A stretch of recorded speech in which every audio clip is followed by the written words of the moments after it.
Hello guys, welcome back to our channel Apurba ব্লগসে তোমাদের সকলকে জানাই ওয়েলকাম। তো আবারও শুরু করে দিলাম নতুন একটা ভিডিও।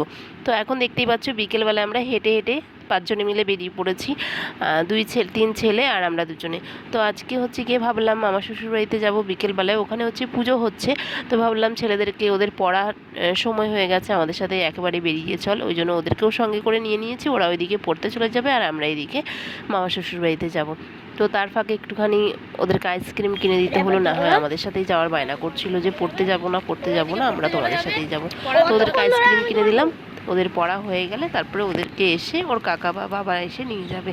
তো ওরা ওইদিকে চলে গেল পড়তে আর আমরা এদিকে মাঠ দিয়ে চলে গেলাম মামা শ্বশুর বাড়িতে। আমাদেরগুলো টেস্টি তো।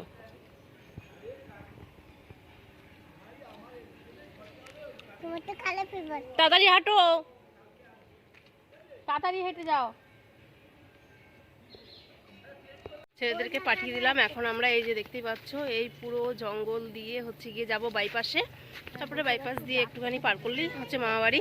তো আজকে ওখানে হচ্ছে গিয়ে মেলা হচ্ছে, কিসের যেন মেলা চলে গেছে। তো ওখানে হচ্ছে পুজো দেবো, মানে পুজো হচ্ছে আর কি।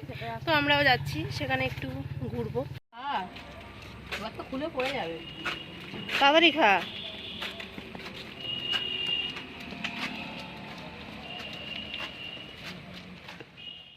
সবার প্রথমে এসেই কিন্তু বড় কাজটাকে সেরে নিলাম, মামিকে বাড়ি থেকে রেডি করে নিয়ে এসেছি। কারণ সন্ধে সন্ধে পুজোটা দিলে কি হয়, অতটা ভিড় থাকে না, বেশ শান্তিভাবে একটু পুজোটা দেওয়া যায় আর কি। তো এখানে দেখতেই পাচ্ছ এখনও সেরকম ভিড় নেই। আর প্রত্যেক বছর মেলা হয়, এই বছর কেন জানি না মেলা বসেনি, শুধু সামান্য একটু পুজোর আয়োজন করা হয়েছে আর সামনেটা মনসার গান এরকম আর কি হচ্ছে। তো এদিকে দেখতে পাচ্ছ আমি পুজো দিয়ে প্রণাম সেরে হচ্ছে গিয়ে বাইরে গিয়ে ধূপকাঠি মোমবাতি আর কি দেখিয়ে একটুখানি মনসার গান শুনলাম, শুনে তারপরে বাড়ি চলে এসেছি। তো আমার পেছনে মামি দাঁড়িয়ে আছে, মামি আর কি চান্স পাচ্ছে না বসার, এমনি তো শরীরটা ভালো নেই, তারপরেও জোর করে নিয়ে গেছিলাম যে চলো পুজোটা দিয়ে আসবে। তো এই যে আমি হচ্ছে গিয়ে এখন পুজো দিয়ে বেরিয়ে যাব।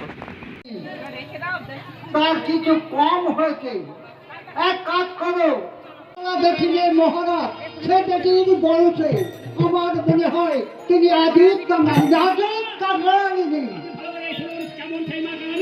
কিরূপা আমি শুনো শুনো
পুজো দিয়ে চলে এসেছি মামা বাড়িতে এসে এখন এই যে রাতের খাওয়া দাওয়ার তোড়জোড়, রাতে কি খাওয়া হবে। তো এসে দেখি মামা গামলায় করে ময়দা নিয়ে নিয়েছে, চিনি তেল সব দিয়ে দিয়েছে যে কি করে হচ্ছে গিয়ে মাখবে, তো সেটার জন্যই। তারপর দেখলাম না আমরাই চলে এসেছি, মামাকে বললাম তুমি বসো, আমরাই হচ্ছে মেখে টেকে করে নিই। তো এদিকে আমি ময়দা মাখছি আর ওইদিকে যা হচ্ছে আলু কাটছি, মামি হচ্ছে পরোটা আর আলুর দম করবে। তো সেগুলোই হচ্ছে গিয়ে করার সরঞ্জাম আর কি চলছে। তো এদিকে ময়দা মাখা আমার কমপ্লিট, এদিকে মামি হচ্ছে তরকারি বসাবে, মামি তরকারিটা করে নেবে আর এদিকে পরে তরকারিটা ওইদিকে দিয়ে তারপর আমরা এদিকে হচ্ছে গিয়ে পরোটাটা বেলবো আর সবাইকে খেতে দিয়ে দেবো। কারণ গল্প আড্ডা মারতে মারতে অনেকটাই রাত হয়ে গেছে। তারপরে একেবারে আমরা এখন চলে এসেছি বাড়িতে, একবারে খাওয়া দাওয়া কমপ্লিট করে বাবার জন্য খাবার নিয়ে তারপরে এসেছি। তো এখন ফ্রেশ হব। তো ওখানে গেছিলাম, তোমাদেরকে বললাম ওখানে মেলা হয় প্রত্যেক বছর, তো এবছর আর সেরকমভাবে হয়নি মেলা, শুধু ওই পুজোটাই হয়েছে আর একটু সামান্য মানুষের গান টান হয়েছে আর কি। তো এটুকু তোমাদের সাথে শেয়ার করলাম। তারপরে আমাদের বাড়িতে হচ্ছে রান্নাবান্না করলাম, পরোটা হয়েছে, আলুর দম হয়েছে, তো সেটাই খাওয়া দাওয়া করে এখন চলে এসেছি বাড়িতে।